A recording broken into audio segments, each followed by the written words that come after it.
Hey, what's up everyone? I'm Risa Morimoto and welcome to The Modern Age, where we chat about innovative and alternative ideas for creating a better life for our aging parents and loved ones. Be sure to click on that subscribe button and the little bell, and you'll always be sure to be notified when new episodes are uploaded. Today's guest is Dr. Shoshana Ungerleider. She's a physician, philanthropist, speaker who's so passionate about ensuring that we live well until the very end.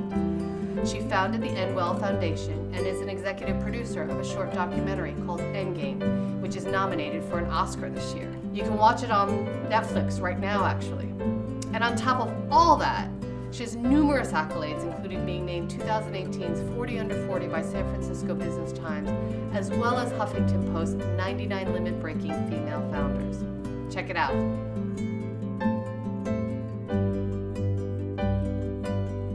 So thank you so much, Shoshana. I'm so excited to talk with you today. Thank you for having me. So can you tell me a little bit about what you do and also how you came to being interested in end-of-life issues? So I'm a physician by training. I'm an internist, and specifically I'm a hospitalist. So I take care of people only when they have to stay overnight in the hospital. And even more specifically, I'm a nocturnist.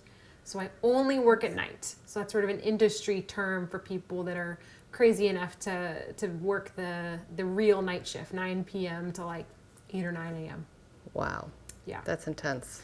And I got really interested in end of life, really early on in my residency. So I thought I wanted to be a cardiologist. I love pathophysiology. I thought I wanted to be doing sort of cardiac procedures on patients. And then a few months into my intern year, my first year of residency, I was doing a rotation in the ICU. And I was really struck by the number of old, frail adults who were being admitted to the ICU who had widely metastatic cancer, for example. And then on top of that, they of course had kidney disease or lung disease or heart disease or the other things that people kind of deal with chronically. And they were spending their final hours and days of their lives really hidden away from the people that knew them and loved them. They were, in this hospital environment where there's beeps and dings and people in and out of the room, and they have tubes and lines everywhere. And I really felt like they were suffering in their last moments of life. And I realized that nothing that we were going to do in the ICU was going to turn back the clock on their age or cure their incurable disease. And I really felt like we were the ones prolonging their suffering. And they didn't really have a say in getting to that point, meaning that there was no conversation that took place where they said, yes, I want aggressive invasive care. That's where I want to be, is the ICU. For some of them, that is the answer. I mean, for many people, they do want that, and they'll say that. But we weren't asking them. We weren't talking with people and their families about what matters. Is that because that's the standard procedure, not to ask? Exactly. Well, it's not that it's not the standard procedure, it's that we just don't do it because we're not incentivized to do it in medicine. And so by default, what I realize is that in this country, you will get aggressive invasive care, no matter how old you are, no matter how sick you are, and even if it won't help you. So as somebody who went into medicine because I wanted to heal people and really help them, it just didn't sit well with me. Right. And it's often that doctors don't have time, or they think they don't have time to sit down with patients. And we're clearly not incentivized to sit and talk with patients. We're paid in medicine to do things to people. So that permeates the culture of sort of how the hospital is set up and how we're taught to do medicine, is to, learn procedures, learn surgeries, bill. Not that we're thinking about it, but it really is this That's the training. That's the training, exactly. Wow. So do you feel like this is something, so how many years ago was that?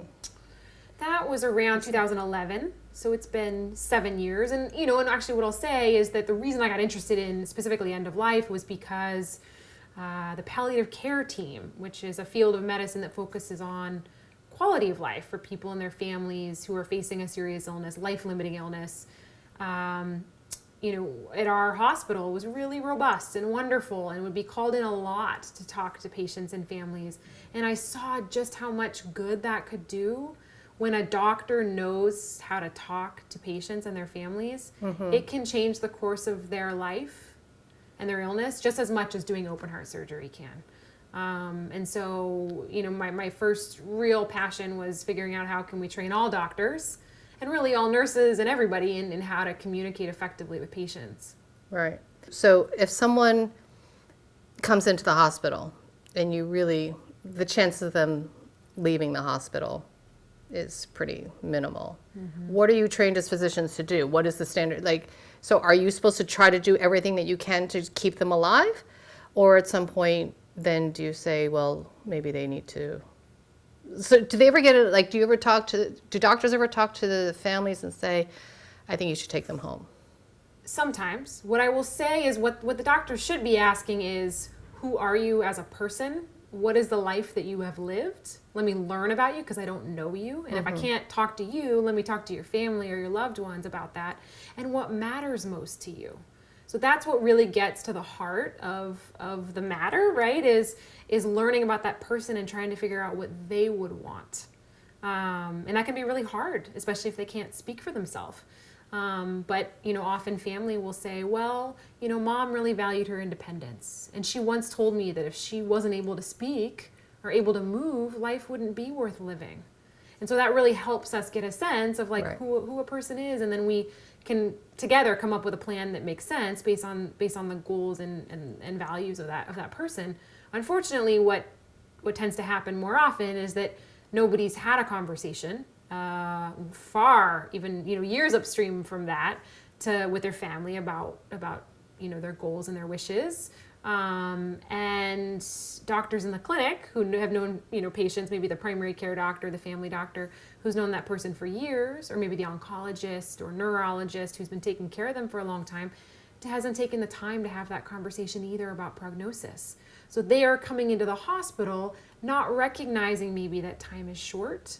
And we're so busy focused on what's the next step, how do we get them in from the ER, into the ICU, into the floor, whatever, that nobody's stopping to talk to the family. And so, sometimes it happens that, what I would say is a good doctor will sit down and have the kind of conversation that will set them on a different trajectory. Or if they come in with an advance directive, or a POLST form that clearly states their wishes. So what is a POLST form? A POLST, P-O-L-S-T, is a physician order for life-sustaining treatment. In some states, it's called a MOLST, medical order, I think. So it can be not just a physician, but, other healthcare providers. And they tend to be printed on bright pink pieces of paper. So so you can't miss them. And it's usually people who have been diagnosed with a serious illness will have them, and it indicates that either they want full treatment, meaning the wide range of things we can offer somebody in the hospital, want partially, what's the right word? Sort of invasive care, meaning they would want... What's partial invasive care? I guess the distinction would be something like they want IV fluids and antibiotics, but they don't want to be intubated, and they don't want to have chest compressions. Alternatively, they could be comfort care. So we only want therapeutic options that focus on this person's comfort. And that's typically the case when somebody's maybe in hospice. Is that a state-by-state form? It is. Okay. Yep. So each state has their own directive in terms of, or their own language and their form. Yeah, it's a slight variation on each one. It's pretty much the same, usually those three distinctions. But each state has their own, and some states are coming up with like a registry, so it's not just on a pink piece of paper, but there's actually an electronic registry that then interfaces with the health record and all those things. So. It's 2018. Like, why? Oh gosh. Hello. We still use pagers and faxes in the hospital. God. So we're yes, I know. We're just hitting 1980 here in terms of healthcare. How can families advocate kind of starting these conversations amongst themselves, I guess? Yeah. And is it really up to them to kind of bring it up to the doctor if the doctor's not going to initiate these conversations? Or like, how do we change this culture? Yeah. I actually think the biggest change in healthcare is going to come from consumer demand. I think, patients and families saying, I want something different. I want something else. And unfortunately, sometimes that takes, patients and families coming to their doctor and saying, you haven't brought this up, but here's what's most important to me. I want to talk about it. I don't think that should be the case, but it unfortunately is at this point. I think, I would love to see healthcare providers do a better job of this. And we're trying to make that happen. But I also would say to people and their families, bring it up. It's important, and your doctor should be listening. I think that times like the holidays, Thanksgiving, Christmas, the winter holiday times can be a really perfect time when families tend to come together to bring up this topic. And I think, it doesn't have to be a sad or dark conversation. I think it can be a conversation, that's highly kind of reflective, and really, at the end of the day, it's people as human beings getting to know each other better by explaining, gosh, I've been thinking about if I were to get sick, here's what I would want. And, some people go as far as to say, if I die, I want my funeral to have this music, or, be in this place, or I've thought about where I want to be buried, or things like that. So, I think the first step is obviously personal reflection. So thinking about it for yourself. And then, Right, that's a good point, right? Yeah. And then expressing that to make it easier as an opening for other people to maybe talk about it for themselves. Because we all think about it. Yeah. I mean, I do think that, whether we're scared to express it or, so it's funny because I've initiated these discussions a lot more recently with my mom, and I just feel like there is a huge sense of relief that comes with talking about it that I feel like people don't realize. Yes, absolutely. And actually, I will say, there's a couple really cool card games, and I know it sounds kind of bizarre, but, some families like to get together and play games. One of them is called Hello. The other one's called Go Wish. And these are card games that actually help and prompt you to answer some of the questions that come up around advanced care planning and talking about your wishes. Oh, you're kidding. Yes, and they're really cool. They're actually wonderful. And kids play them, and it's not weird or awkward. It's, it's a great way to kind of open the door, like an icebreaker. Oh, that's fun. Yeah. So I don't know, have you had like a lot of interaction with dying patients? So a lot of people die in the hospital. So, Right, or they're near the end in the hospital. And so we do a lot of that sort of work, whether they're dying in the ICU or they're, entering hospice in the hospital for whatever reason. The hospital's not really the ideal place to die, I would imagine. Well, so here's the interesting thing about that. I thought that too. And for me, I would totally agree that it's not the ideal place for me. I really try not to be prescriptive about what's right for one person, maybe not right for the other. And so there isn't this whole idea of like, what's a good death? It's whatever that means to you. And I think, for some people, like home is not an option. It wouldn't work for any number of reasons. And so staying in the hospital is actually the right thing. And for other people, it's actually where they want to be. They feel the most comfortable. Oh, that's interesting. So it is, yeah. Wow. Is there anything that you've had dying patients kind of reveal to you that has been somewhat, I don't know, revelatory or just makes you view life differently or? Yeah, well, I will say I've seen deaths that I would consider horrific, many of them in the ICU. And I've seen ones in the hospital that are really beautiful, where it's, family and loved ones standing around a person and saying goodbye, and there's a real sense of like love and family and community in such an intense way, right? And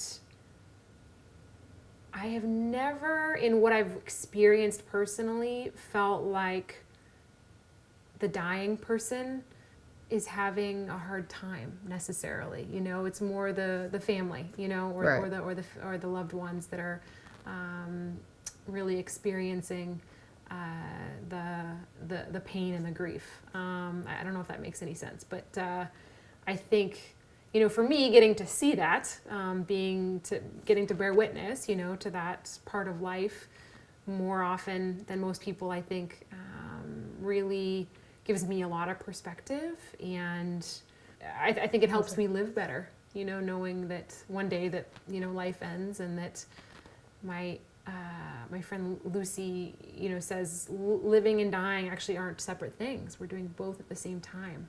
And I love that framing, because it just is, of course, that's the case. But, you know, if you've never thought about it that way, it's it can be kind of eye-opening. Yeah. My sense, just from my own experience of watching people take their last breath, is that the actual dying, the active dying process really isn't that bad.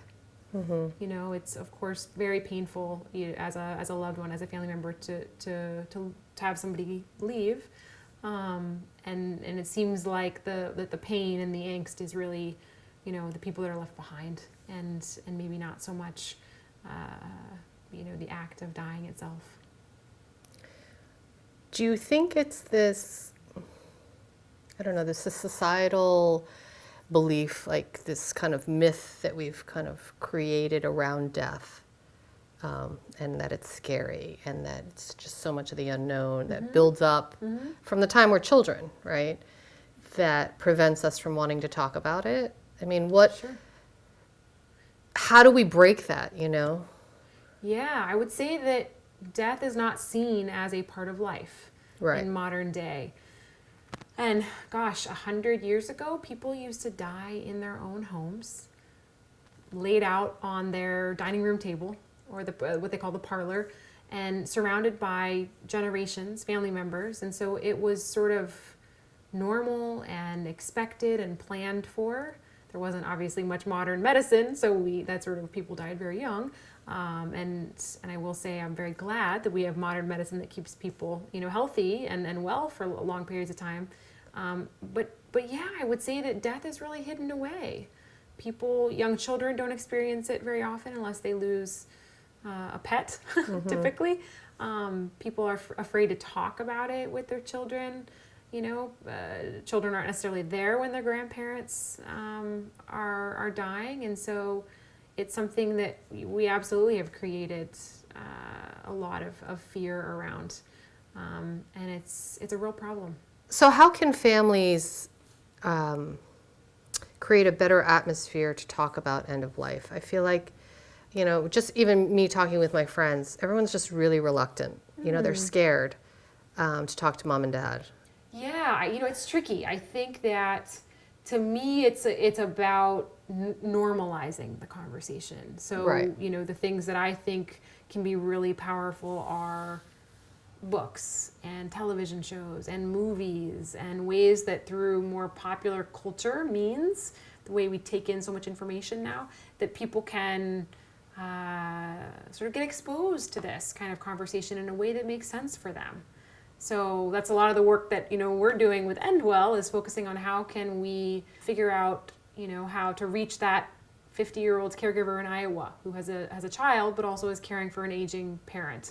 You know, how can we reach the person for whom they've just been diagnosed with a serious illness and need to start thinking about these issues years upstream from the end of life, you know?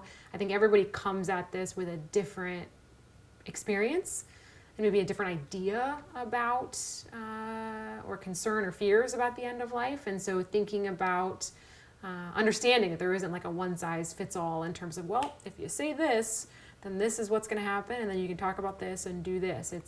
It can be nuanced. Wouldn't that be nice? Yeah, seriously. I'd love to just press a button, make it happen. And I think there are many, many, many people, probably millions, who will never be able to have this conversation because it just, for whatever reason, doesn't work for them. And that's okay too. I just, you know, really want to make sure that we equip people with as much information as they can sort of handle. so that they can be empowered if they're in a place where they need to make a decision for themselves or their loved ones, and get care that they want and that they understand. I feel like there is some sort of movement brewing when it comes to end of life. You started the NWELL conference last year. So maybe you can, tell me a little bit about the conference. Why did you start it? What is your ultimate goal and mission for it? Well, we started NWELL. It started out as a conference and now has transitioned into a nonprofit and a media platform.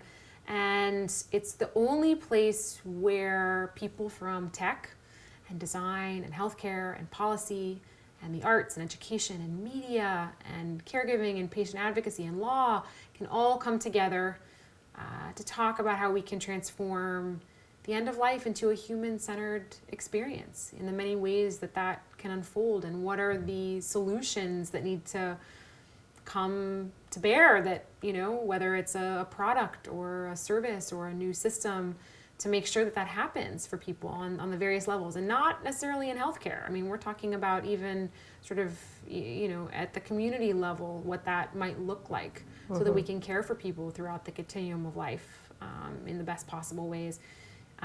It really came about because I've been to so many convenings around the country talking about the healthcare side or the policy side, and I really think that ending well is a human issue, not a medical one, not a policy one. And so the more that we can invite humans to the table to bring, we always say bringing the technical experts and the life experts into a conversation, I think real kind of magic can happen. And I actually, think that, figuring out a way together that we can build community and find solutions that work for more people, the better off we're all going to be. That's amazing. Have you seen any shifts since you started the conference? Well, it's interesting. I mean, I can tell you the data that we know is that, we sell out. We get a lot of media attention. People get very excited. They tell me it's the best conference they've ever been to, or that it changed their life, which is like, how That's can huge. a one-day event change your life? I mean, obviously it's anecdotal. I think when we start talking about culture change or a social movement, it's very hard to measure impact. So that's one of the tricky things in terms of, how do you know it's making a difference? And I don't know, it may just be that, in 10, 15, 20 years, we'll look back in hindsight and say, wow, something happened there, and maybe we were a part of making that happen. I don't know. I do agree, though, that there is something different happening right now in terms of maybe a willingness to engage in a different kind of conversation about mortality. Books like Being Mortal, or When Breath Becomes Air, having those on the bestseller list for years now, right? I think speaks to the fact that people are interested in this topic, and films like Extremis and Endgame that Netflix bought, which I loved, that are by out the there. way. It's wonderful that millions of people are engaging with this content, which I don't know if 10, 15, 20 years ago that would have been the case. Definitely not on Netflix because it didn't exist. Right. But, Dr. Ungerleider and I would love to hear from you. Leave a comment below and let us know. If you enjoyed it, please share it with your friends and family, and be sure to subscribe so you'll always be notified as soon as new shows are uploaded. Feel free to DM me on Instagram or Facebook at This Is Modern Aging. The best way to keep in the loop about our latest episodes and other upcoming programs is to sign up on our email list at thisismodernaging.com. To live your best life tomorrow, you need to start today. So thank you so much for watching, and we look forward to seeing you next time on The Modern Age.